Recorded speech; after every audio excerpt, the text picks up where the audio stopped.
All right. Okay.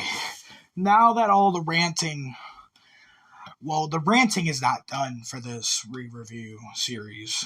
Don't get me wrong. I will be ranting way later on.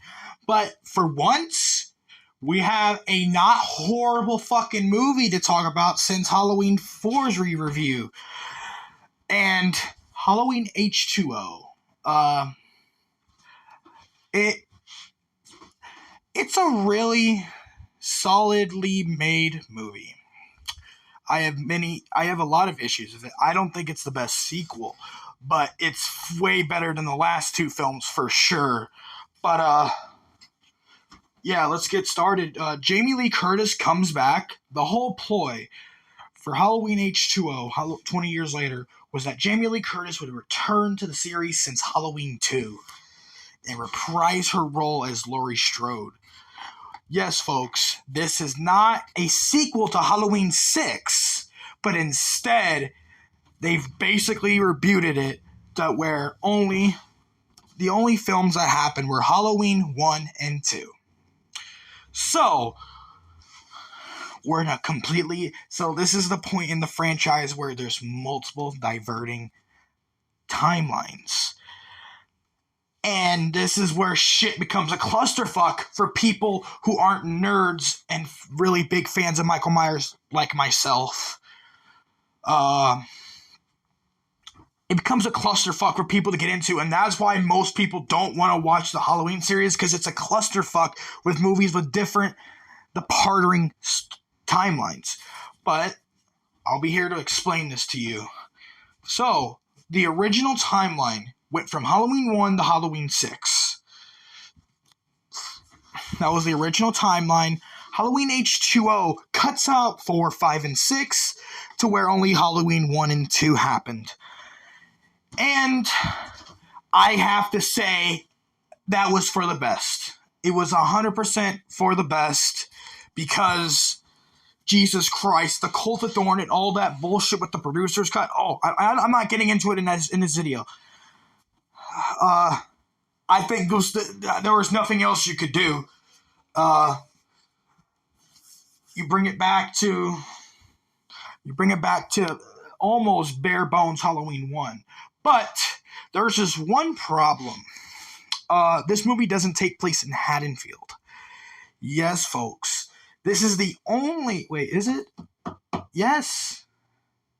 It's the only Halloween movie to have not taken place in Haddonfield that I know of. Yes, Halloween Resurrection's in Haddonfield because the whole fucking point of it is at Michael's house, so it is Haddonfield. So yeah, Halloween H20 is the only Halloween Michael Myers movie that doesn't take place in Haddonfield.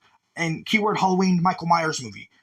So Halloween 3 is not in this because it's not a Michael Myers movie, even though it's still fucking good. But that's besides the point. But yes, this is the only Halloween movie to have not taken place in Haddonfield. Even both of Rob Zombie's remakes had the town be Haddonfield like in the original. So this is the only movie to not take place in Haddonfield, and you're mostly wondering, where then? They set it in California. Yeah. Talk about a place that makes you feel like way less Halloween vibes and fall vibes. Fucking California in general, not just Los Angeles, but California in general, it has good weather year round.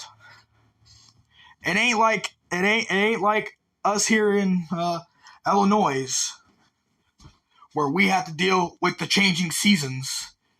They pretty much have decent weather year round, which can create problems if you're trying to set your movie in California, and a movie that's supposed to be about fall and Halloween. So already not off to the greatest of starts, but let me talk about Michael Myers now. The mask is dumb. They used multiple masks, and none of them are good. One's maybe decent, but all the masks suck. One looks like an alien. One is very bad CGI, and I can't... And what was the other one? One of them, you just really saw his eyes, and his eyes were like really goofy looking. Michael's eyes in these movies, I hate the fact that you see his fucking eyes. It pisses me off. Look. If you're a fan like me and a Halloween purist, having Michael have if you can't see Michael's eyes, you can't see no humanity in him. You can't see he's not human. There's no humanity in him. He's a psychopathic serial killer. And the fact that you see his eyes pisses me off. It really is dumb, because they had in the beginning of the movie, they had a different actor do a voiceover of Dr. Loomis's famous speech about Michael back in 1978, about Michael having the blackest eyes, the devil's eyes. But then we proceed to see his eyes. That just pissed me off on that's a whole different side rant.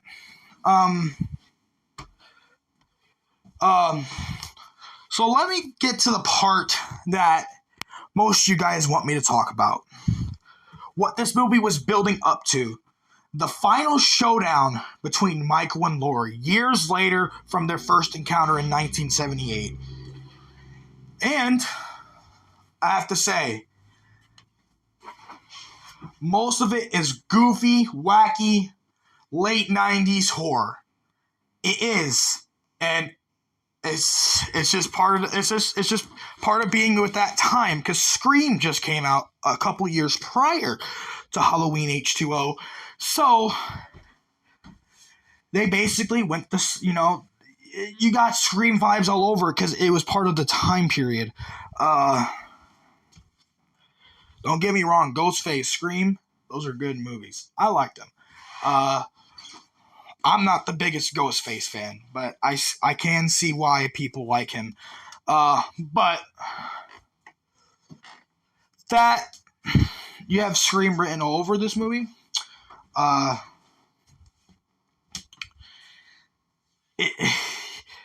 It's just a product of being where it's time framed in the late 90s. And, yeah. So basically, with that being said, some of it is pretty cool. Some of it's pretty badass. The Laurie and Michael fight scenes. I love how Laurie starts out with, I don't want to face my boogeyman. I don't want to do this. And by the end of the movie, she's kick-ass. She wants to face Mike. I think that's for her character, I think that's perfect. For her to start out with having nightmares and PTSD about her brother trying to kill her, and then at the end, she's got a fucking axe ready to whoop this bitch's ass. That's badass. I can say for a fact that it's one of the Jamie Lee Curtis is definitely one of the bright spots of this movie. But, we have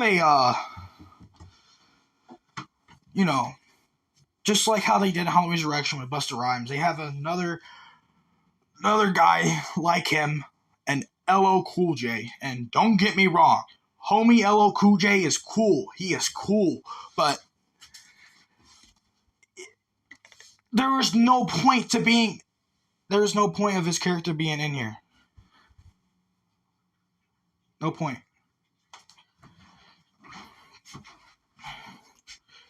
Because he legit does nothing.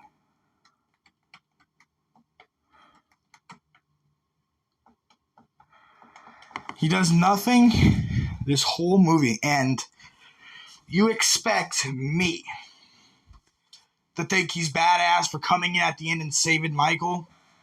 Or I feel he was a wasted character, to be honest. So, with that being said, I think it's time for the ending. So during the epic boss battle, epic fight between siblings, Michael seems dead, even though we're 7 goddamn movies into this. We know Michael's not fucking dead from falling off a high place. He did it in the fucking first movie, and He's done it before, too. He's done it after, too. So we expect Michael to still be alive. And guess what? We're thinking, oh, Laurie's just going to go away. Michael's going to escape with the corners, kill them. But no, holy fucking shit. Laurie Strode grabs a gun from an officer at the crime scene, points it at the corners, tells him to get out so she can drive Michael to his fate, knowing he is still alive. She's not fucking around. Damn. Okay. What a bait and switch. You think, oh, it's just going to end like that. Michael's still going to be alive so they can do another one. But no. No.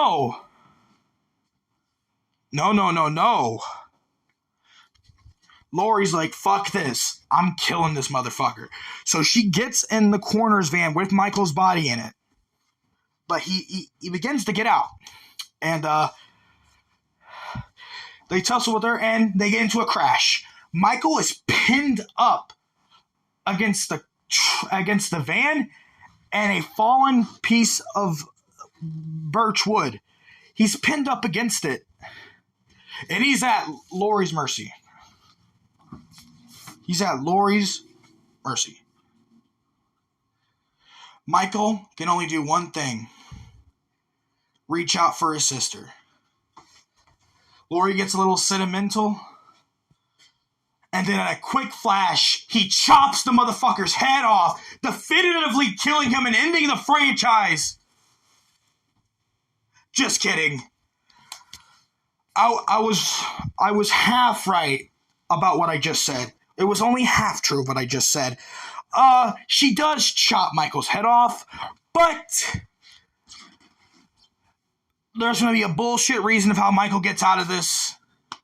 Yes, because obviously there's no way in hell if that was actually Michael, he could get out of that. You have a definitive ending. Michael is dead.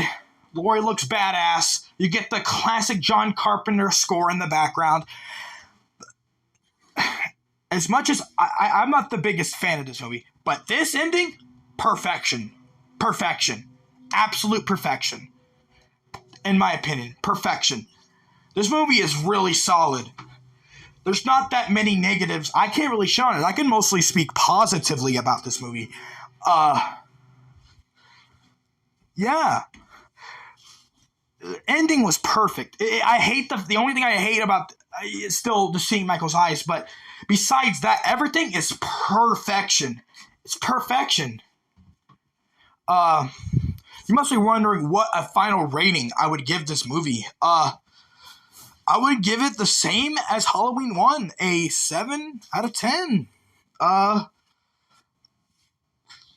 think it's really fucking solid. Not bad at all. Not bad at all. But guess what? Let me guess. They're going to fuck it all up in the next one because that's what they did with Halloween 4. But if we're looking at this ending on its own, you can avoid Halloween Resurrection. You can watch Halloween 1 and 2 if you want the full Laurie timeline. There's like a lot of ways you can watch the franchise. You can watch Halloween 1 and 2 in terms of watching Michael Myers movies. In my opinion, there's multiple ways you can watch the series. You go Halloween 1, Halloween 2, Halloween H20. Or Halloween 1, Halloween 2, and Halloween 4.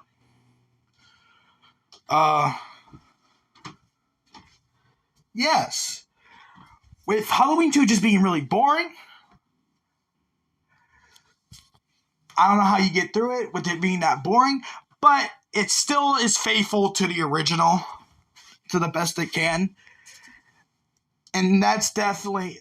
And Halloween 2 is only really good for its fucking badass ending. It's worth sitting all that boring shit for the ending because the ending is fucking badass.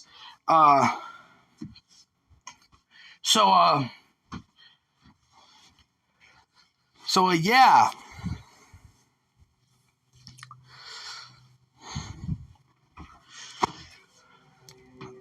Yeah, that's what I think, guys. I hope you guys enjoyed this video. I'll see you guys for Halloween Resurrection.